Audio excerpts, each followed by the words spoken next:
Good morning. Good morning. We are extremely pleased that you are here. It is good to come together for the purpose of co-creating. Do you agree? Yes. Yes, of course you do. Co-creating at its best, yes? Yes. You've come with some ideas of what you're wanting? Yes. You feel you are sort of focused into some new thoughts? Yes. Looking forward to taking thought beyond that which it has been before? Yes. Satisfying some curiosities?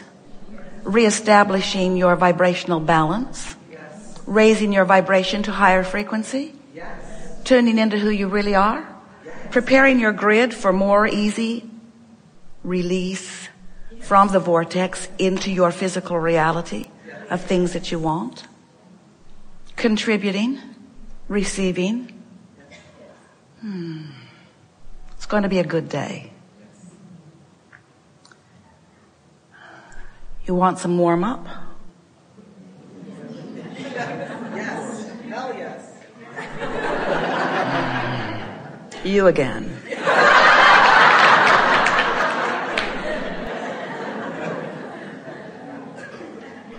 Do you know that you are the creator of your own reality?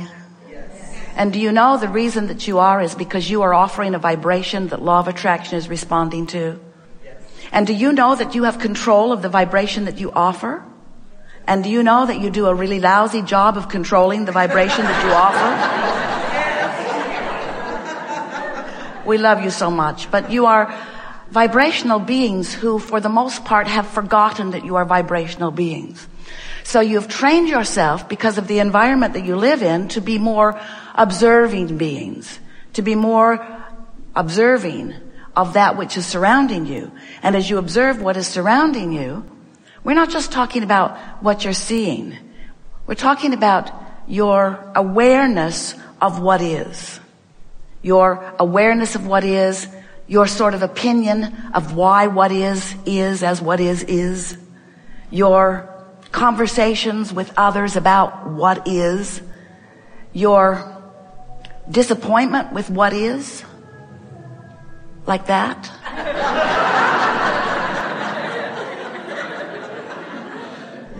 And so as you observe what is trains you into a frequency that doesn't allow what is to shift into what is wanted. Now, if what is what is wanted, then observation is a wonderful thing. And we are encouraging you to make lists of the positive aspects of what surrounds you, to count your blessings, so to speak, to acknowledge the things, to get on rampages of appreciation, to acknowledge the things that please you.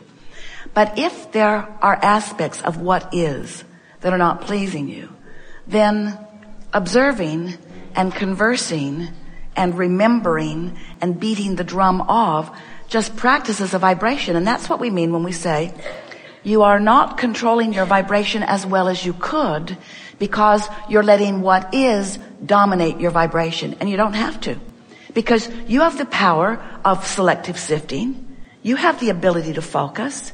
You have the ability to weigh the pros and the cons and to focus more on the pros. You have the ability to look for solutions even when a problem is surrounding you. You could be solution oriented in the middle of a problem. Jerry and Esther built a magnificent house in San Antonio. And it's one of those crazy high-tech houses with touch panels around. And the house seems to have a mind of its own. And so there was an electrical storm the other night, and some of the systems stopped working. And it is not uncommon for Esther to come home and push a button and have the button not operative. So she knows that she should be solution oriented, because nice people always come and fix it. And they always come quickly. And they're nice people. They're nice to be with. There's no downside to that. But there's just something about the system continuing to not be working that is so annoying. It's just annoying, because after all, and certainly you would all agree with Esther, we don't encourage it, but you usually would.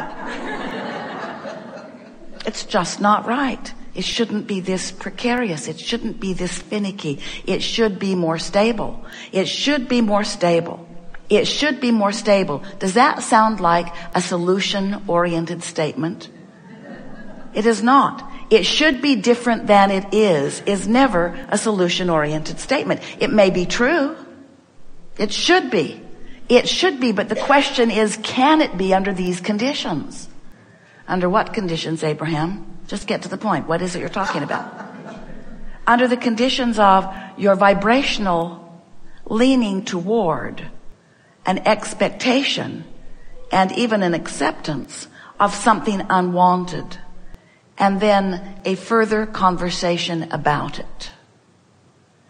So Esther says, so if I just don't care if I have lights, if I don't push buttons that don't work, if I just stay away, if I just don't go there where broken things are, is that the answer? And we say, it's one answer. Anything that helps you to withdraw your attention from a situation that continues to practice a vibration. So Abraham, this is Esther. Abraham.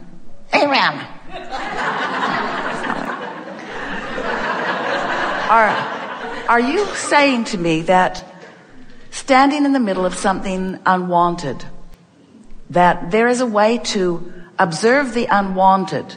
In other words, I can't put my head in the sand. I can't move away. I can't be someplace else all of the time. So avoiding the what isness doesn't seem practical. So are you saying that there is a way that I could be in awareness of the problem, but still a vibrational match to the solution? Is that what you're saying? And we say, that is what we're saying. That's what we're encouraging. An understanding that you can be a vibrational match to the solution even when you are standing with the evidence of the problem. And that's what we mean by being aware of your vibration and doing something about what your vibration is. Because being aware of the problem and talking about the problem and remembering the problem and making a list of how many times you've come to repair this very same thing over the last couple of years is not being a vibrational match to the solution. It's keeping the problem active. So Abraham, are you saying that I am responsible for faulty electrical equipment? Is that what you're saying? Yeah, that's what we're saying. That's what we're saying. It's hard to hear because there are so many other people. There were people who planned it. There were people who installed it. There were people who programmed it. There were a lot of people that seem much more responsible than Esther. But there isn't anybody else responsible for anything that's happening in your experience. Now, if that's hard for you to take, get over it.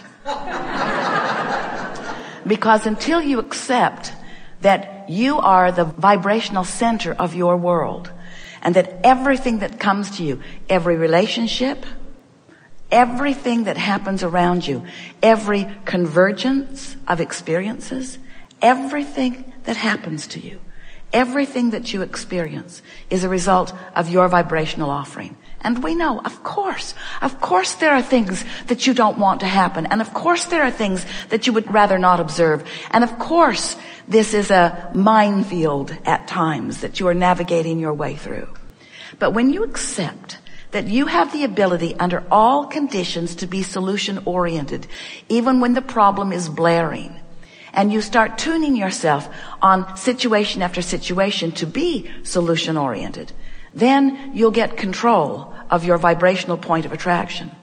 And that's really what we're wanting to talk most about here today, because you are the creator of your experience, because you are the focuser of your world. And as you are the focuser of your world, you are the offerer of vibration. And since law of attraction is responding to your vibration, everything comes back to what your point of attraction is. And your point of attraction is evidenced to you, not just in the things that are manifesting around you, but by the way you are feeling. In other words, before a manifestation occurs, you have emotions that are letting you know what your point of attraction is. If you're grouchy, your point of attraction is not going to please you as it yields to you the results of that vibration. If you are afraid, your point of attraction is not going to please you as it yields to you the response to the vibration that is the reason that you feel the way you feel. The emotions that you feel are always about what your vibrational relationship is with who you really are and what you really want. A friend was telling Esther a story a while back about being a substitute teacher at a school. And there was a little boy at the school who was clearly neglected. Not abused, but neglected. And Esther's dearest of friends said, I so wanted to just scoop him up and take him home on the weekend. I just wanted to give him a little piece of a better life. And the school administrator said to her, when she voiced that wouldn't be good for him because you will just show him what he's missing. So we want you to sit with that idea for just a little bit in an understanding of how your emotions work, because your emotions are relative to your desire. Because as you sift through life and you come to new conclusions about what you prefer or about what you desire, you establish a vibrational being. We've been telling you that it is a vibrational reality. We've been telling you that your vibrational reality is what we are calling your vortex. It is the vibrational version of the best that you have carved out through all that you've lived. And your inner being, or the source of you, stands in vibrational altitude or harmony with that vortex. In other words, every time you ask for something, your vibrational version becomes the vibrational equivalent of that furthest expanded request or desire. But you stand in your physical body observing broken electrical systems or people missing from your life that you don't want to be missing. And as you stand in your now, focused wherever you're focused, there is a relationship, a vibrational relationship between the vortex version, which is your furthest expanded version, and where you stand. In other words, if life has not caused you to want it, you won't miss it if it's not there. But if your life has caused you to want it, in other words, if your life has caused you to expand to that, then you not going along with that expanded version is what equals your diminished joy. It's what equals negative emotion. So if life causes you to want it, and it does all day, every day, but you maintain the frequency of the problem or the frequency of the complaint or the frequency of the need or the frequency, we're beating the drum, the frequency of the absence of it. If you are beating the drum of where you stand, what is, you deprive yourself of the vibrational alignment with who you really are. And the reason you feel bad, you think, is because you don't have it. That's not why you feel bad. You feel bad because you are in a lower vibrational frequency because of your resistant attention. You feel bad because you're not up to speed with who you are, not because you are depriving yourself of that thing or that person or that situation that you want. Isn't that nice to know? We've enjoyed this interaction more than words can convey. And it is nice that we don't need to depend only upon words to convey it, because this has been a vibrational gathering. Talked about lots of things. We want to leave you with just a handful of things that we want you to take away from this, because we have clearly moved into new places in our understanding of the vibrational beings that you are and the lives that you are creating. We're going to give you the most profound statement that has ever been given in all of humanity. And we want so much for you to take it to heart and live it with everything you've got every day. Chill out. Be easier. Give everyone you can the benefit of the doubt, especially you. Look for reasons to feel good, and if you can't find any, take a nap. In other words, don't bang around out there trying to sort out manifestations and try to make any sense of them. Because manifestations are only the byproduct of what's going on vibrationally, and once it's manifested, leave it alone.